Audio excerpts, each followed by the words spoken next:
Uh-oh.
Okay, we'll start with this. Ahead of her upcoming trilogy with Katie Taylor, Amanda Serrano posted this image of herself alongside Alicia Baumgartner, recent MVP signee, and unified super bantamweight champion Ellie Scotney.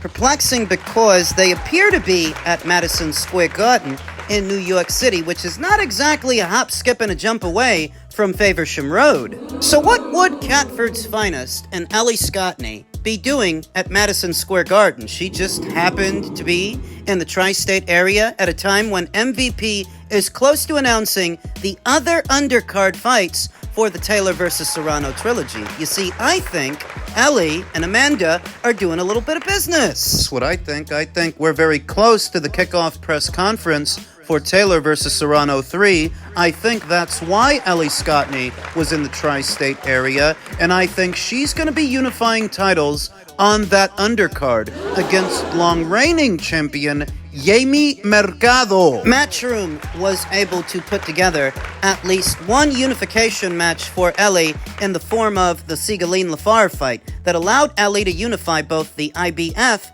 and WBO titles, but progress has been slow as of late. Getting Ellie Scotney that third alphabet title. We know the only other champion at the weight, Nazarena Romero, is spoken for. She's going to be defending her title against Mayeli Flores on the undercard of Erickson Lubin's next fight on Pro Box. That leaves only Ellie and Jamie. Ellie Scotney satisfied her mandatory challenger in her last fight in what was the Miyamoto fight. And to my knowledge, Jamie's not under orders to fight anybody. She's not otherwise preoccupied. She's not otherwise spoken for. And when you think of all the things MVP are doing for the women, it's entirely possible that they finance the fight between Ellie and Jamie. Neutral terrain, neutral territory. If they box on the undercard of Taylor vs. Serrano 3 in the tri-state area, neither fighter has home field advantage because Ellie's from the UK and Jamie is from Mexico. Ellie is promoted by Matchroom and Jamie is promoted by Zenfer.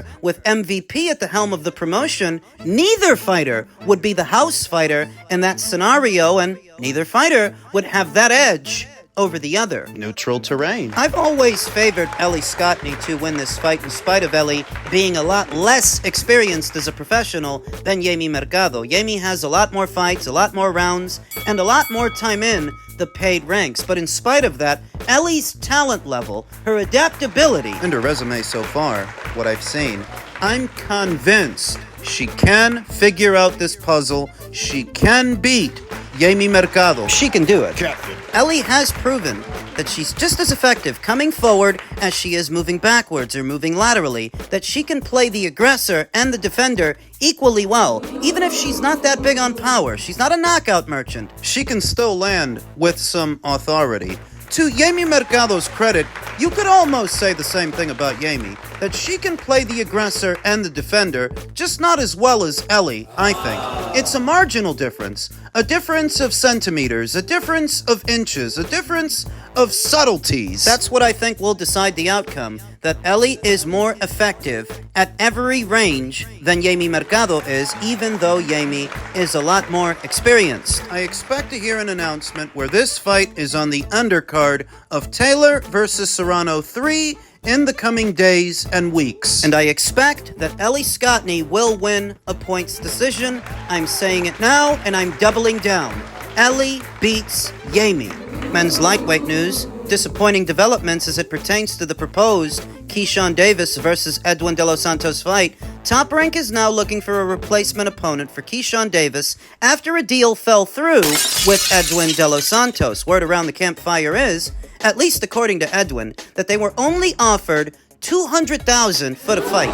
200 large. One guy called it a lowball. The $200,000 to Edwin De Los Santos is not enough money for this assignment, to which Top Rank's Carl Moretti imparted 2 times. What? But Edwin De Los Santos was offered 2 times that amount of money, not 200 large, 400 large, and they rejected it. 400,000? Having seen so many of these situations play out publicly on social media, I feel more inclined to believe Carl's number than Edwin's number. Why? Because what the fighters like to do in these situations is go to the public for sympathy and lie about the number to curry sympathy, to curry favor. To justify walking away from an opportunity. Like Team Norman did with Jaron Ennis, that's what I think Edwin De Los Santos is doing with Keyshawn Davis. You're saying it's $200,000 because that's what you're left with after you pay off all your expenses, but as far as the offer is $400,000. What your expenses are is between you and God. And your accountant. Veteran boxing scribe Stephen Kimothy chimed in saying, so did Edwin De Los Santos really turn down $400,000 for a fight versus Keyshawn Davis?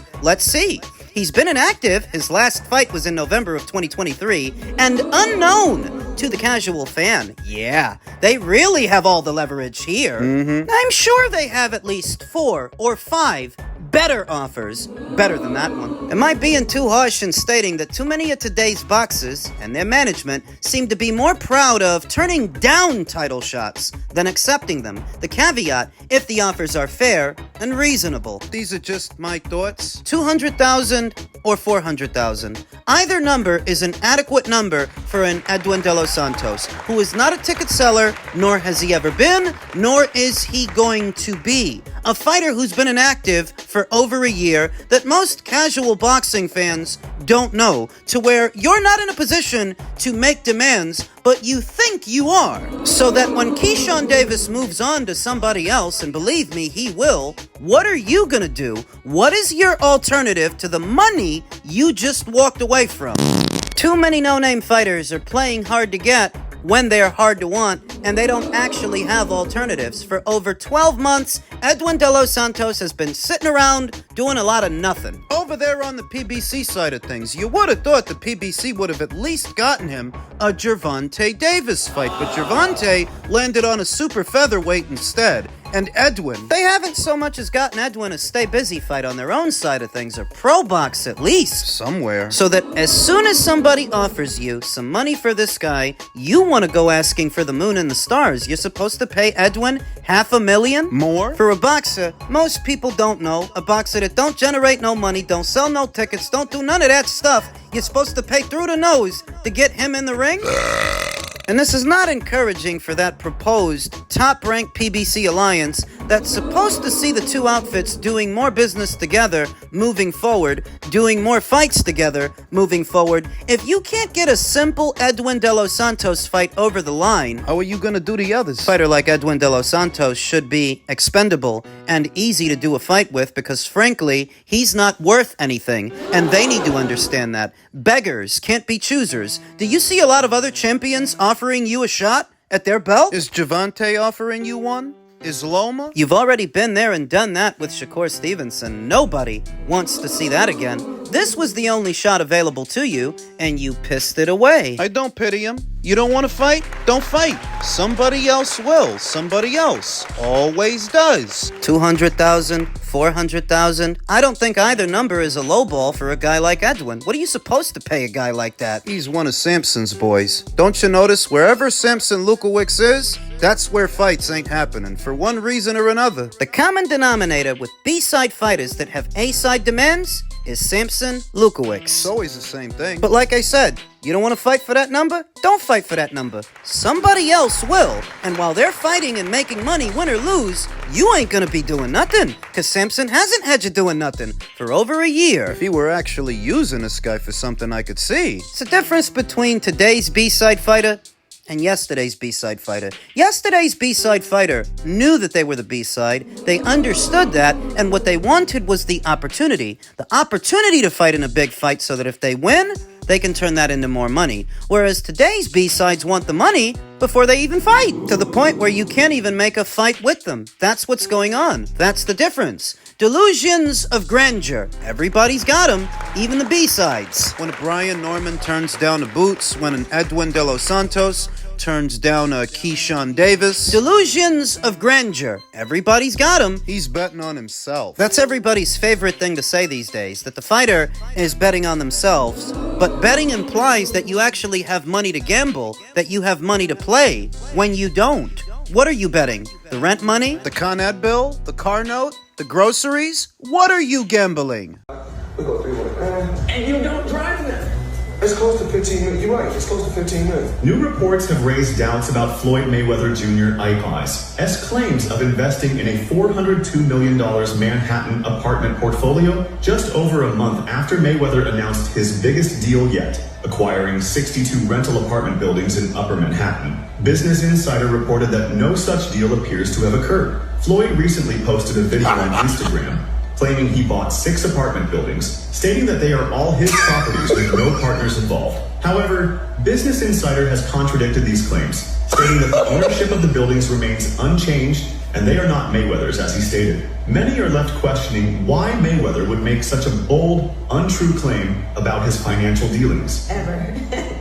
All right, now Floyd Mayweather Jr., there's a story circulating that Business Insider did talking about this $400 million property deal that he had been discussing here in New York City.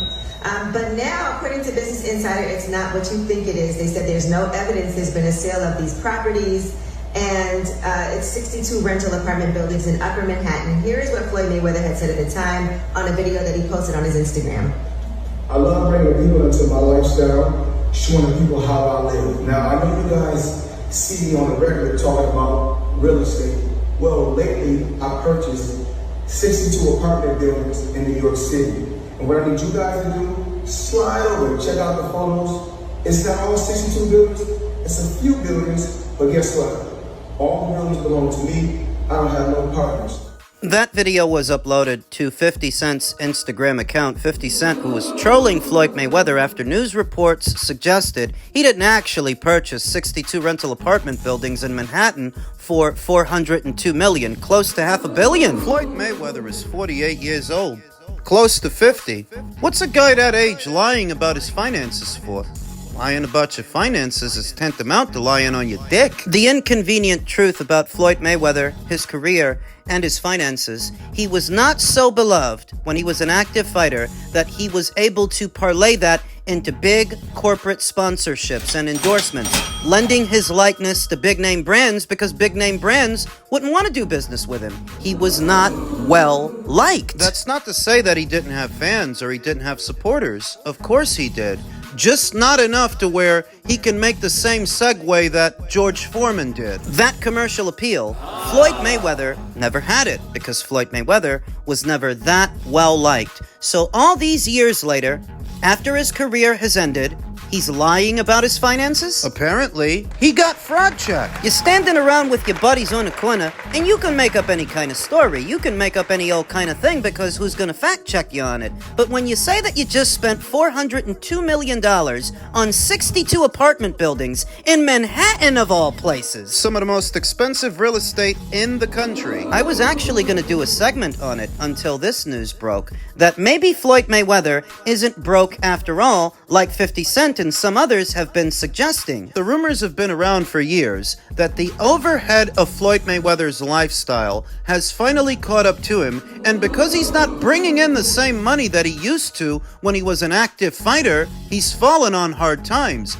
If you're at a point where you're lying about your finances, That's anecdotal evidence. Because why would you have to? If things are on the up and up, why would you need to lie about your finances? Now, I'm not suggesting that Floyd Mayweather doesn't have two nickels to rub together. I'm just saying that this guy likely burned through a lot of the money that he made. His success in the ring has not translated into his promotional outfit, his promotional endeavor. I mean, what is Mayweather Promotions doing these days? What about all those stories about him being held up in Dubai due to some debt that he had to pay? That he owed a jeweler some money out there? That he owed Logan Paul money for their fight way back when? About 2 or 3 years ago, that he didn't pay the guy. See, this is not the kind of stuff that happens to somebody who's on the up and up. In his heyday, we all thought that Floyd Mayweather was this genius, this mastermind. I think the one masterminding everything was Al Heyman at that time. He was doing all of Floyd's thinking for him at that time.